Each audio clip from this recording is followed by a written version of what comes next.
रसोई में लगी आग। आग आग, रसोई में आग लग गई है, कोई बचाओ। मेरी बहू रसोई में है, कोई तो बचाओ। संदीप सुधा का इकलौता बेटा है। संदीप एक रोज़ सुधा से कहता है, माँ, मैं एक लड़की से प्यार करता हूँ और उसी से शादी करना चाहता हूँ। अकल तो ठिकाने पर है ना? अरे कैसी बात कर रहा है तू? ये प्यार व्यार कुछ नहीं होता। बगल वाले अग्रवाल जी के बेटे ने प्रेम विवाह किया था। हाल देख रहे हो ना, आज बहू घर छोड़कर चली गई है। मेरे घर में इन सब का नाम भी मत लेना। अरे ज़रूरी थोड़ी ना है माँ कि सबकी कहानी एक जैसी हो। वैसे तो अरेंज मैरिज भी कितनों की नहीं चलती। अरे दिमाग मत खा। इस घर में मेरी ही पसंद की लड़की आएगी। किसी दूसरे जात की लड़की मेरे घर में पैर भी नहीं रख सकती। ठीक है, तो मेरा भी फैसला सुन लो। आएगी तो वही आएगी इस घर में। संदीप और सुधा दोनों अपने अपने जिद में अड़े रहते हैं। दिन बीतते जाते हैं। संदीप की उम्र भी शादी के लिए ज़्यादा हो जाती है और एक दिन संदीप प्रीति से कोर्ट मैरिज करके उसे सुधा के सामने लाकर खड़ा कर देता है।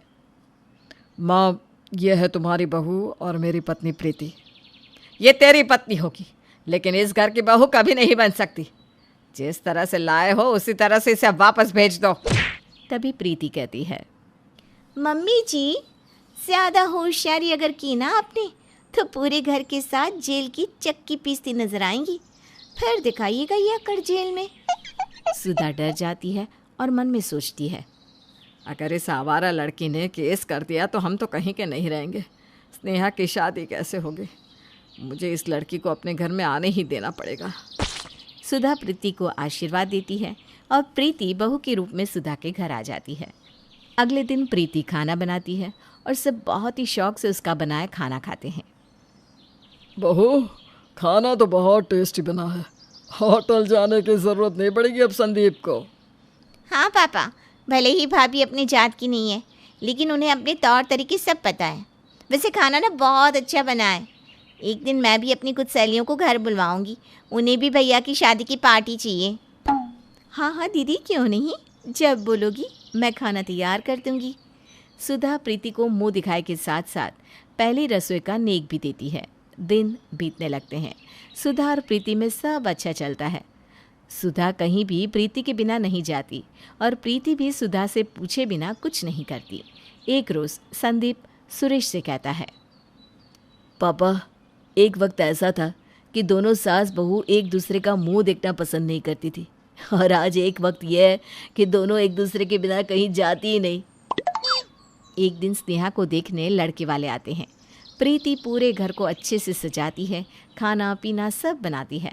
लड़के वालों के आते ही प्रीति चाय नाश्ता सब लगा देती है और सबकी आव भगत बहुत अच्छे से करती है। प्रीति की खातिरदारी से लड़के वाले बहुत खुश होते हैं और स्नेहा को बिना देखे ही रिश्ता पक्का कर देते हैं। बहन जी, ये रिश्ता पक्का समझिए। अरे लड़की को तो देख लीजिए। जिस घर की बहू ऐसी है तो बेटी भी अच्छी ही होगी। अगर प्रीति आपके घर की बहू नहीं होती ना, तो मैं इसकी शादी अपने बेटे से ही करवा देती।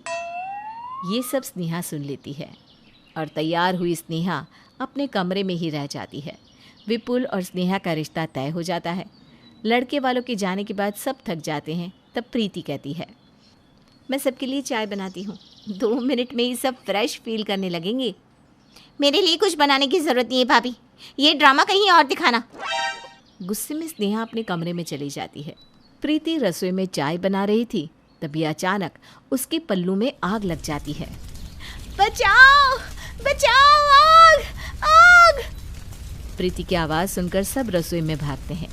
संदीप प्रीति के आंचल को फाड़ देता है और डर से प्रीति बेहोश हो जाती है।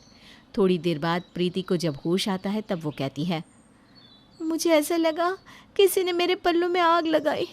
जब तक मैं समझ पाती आग भड़क गई थी। ये सब स्नेहा ने अपना गुस्सा निकालने के लिए किया होगा। बहू तू आराम कर, तेरे हाथ जल गए हैं, मैं सब काम देख लूँगी। इधर संदीप स्नेहा पर बहुत चिल्लाता है और कहता है, तुमने प्रीति को मारने की कोशिश की। अगर उसे कुछ हो जाता तो मैं तुझे नहीं छोड़ता। माँ, इसकी शादी जल्द से जल्द करके इसे इस घर से निकालो, वरना पता नहीं ये क्या करवा के मानेगी। लेकिन मैं भला क्यों ही भाभी को जलाने की कोशिश करूंगी? मैंने कुछ नहीं किया माँ। पर स्नेहा की बातों पर कोई विश्वास नहीं करता। कुछ दिनों में प्रीति ठीक हो जाती है और स्नेहा की शादी धूमधाम से हो जाती है। अब इस घर में सब सही होगा। अगले दिन सब अपने कमरे में होते हैं। तब रसोई में फिर से आग लग जाती है। रसोई में आग लगी देखकर सुधा चिल्लाने लगती है, आग आग, रसोई में आग लग गई है, कोई बचाओ, मेरी बहू रसोई में है, कोई तो बचाओ। देखते ही देखते आग की लपटें इतनी बढ़ जाती है कि किसी का भी रसोई में घुस पाना नामुमकिन हो जाता है। सुधा की आवाज़ से अगल बगल के लोग भी वहाँ आ जाते हैं और सभी बाल्टी भर के पानी मारने लगते हैं। अब क्या होगा, मेरी एक ही बहू थी जो आग के हवाले चली गई। संदीप अपने होश खो बैठता है और रोते हुए रसोई में घुसने लगता है। प्रीति, प्रीति, मैं तुम्हें कुछ नहीं होने दूंगा। दिमाग तो ठिकाना है ना इसका? अरे इतनी आग में तुम भी जल जाओगे। अच्छा हुआ घर में सिलेंडर नहीं था, नहीं तो तुम सबके तो चिथड़े उड़ जाते। दमकल आता है और आग बुझ जाती है। प्रीति की जली हुई साड़ी को हाथ में लेकर सुधा रोते हुए कहती है, बहू तू हमें छोड़कर क्यों चली गई? ऐसा भी तो हो सकता है कि आपकी बहू कहीं बाहर हो। यहाँ कोई जली हुई बॉडी तो दिख नहीं रही। तभी गुस्से में सुधा उठकर आदमी को एक तमाचा लगाते हुए कहती है, मेरी बहू रसोई में ही थी और जल के मर गई। मैंने अपनी आंखों से उसे रसोई में देखा था। ये औरत पागल हो गई है। ये पता करो कि आग कैसे लगी। मोहल्ले के सभी लोग वहाँ से चले जाते हैं। इतने में ही प्रीति वहाँ आकर खड़ी हो जाती है और तालियां बजाने लगती है। प्रीति को देखकर सुधा के तो होश ही उड़ जाते हैं। तुम तो रसोई में थी ना, तुम कैसे बच सकती हो?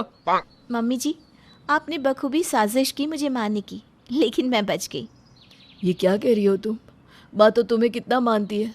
माँ ने कुछ नहीं किया, तुम बच गई, यही बात है। इसके पहले भी मम्मी ने ही मुझे मारने की कोशिश की थी, स्नेहा ने नहीं। सुधा प्रीति का गला दबाने लगती है। नहीं छोड़ूंगी मैं तुम्हें। मेरे घर को तुमने बर्बाद किया है, मेरे बेटे को अपने बस में कर लिया है।